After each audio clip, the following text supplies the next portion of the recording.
Şəhidlərimiz niyə əzizdir? Şəhidlərimiz, şəhidlər, şəhid ümumiyyətlə Quranda ki, bu qədər ehtiramla yad edilir. Şəhid eşq əhlidir. Şəhidin bütün dəyəri bunda xülasələnir ki, şəhid insanlığa o qədər aşıqdır, o qədər təmənnasız sevir ki, heç nə qarşılıq istəmədən canını verə bilir.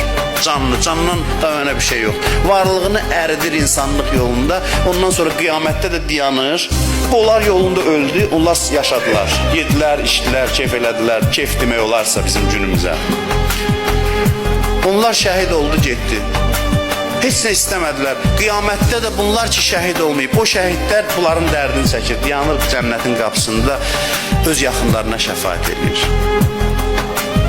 Qilə duxulil cənnə, qalə ya leytə qavmi ya'lamun. Bu şəhid məntiqidir. Daxil ol cənnətə deyildi.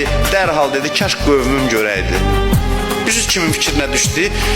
Yasında görmürsünüz də bunu, Yasin surəsində. Onu daşladılar, öldürdülər. Bu cənnətə daxil olur. Kaş məni daşlayanlar bunu görərdilər. İşlərindən əl çəkərdilər. Bax, budur dünyanın nicat verəni bu isti. Allah sətir altı açıq, Quran bütün doludur. Bax, bu eşqin təzahürləri ilə, eşqin dastanları ilə.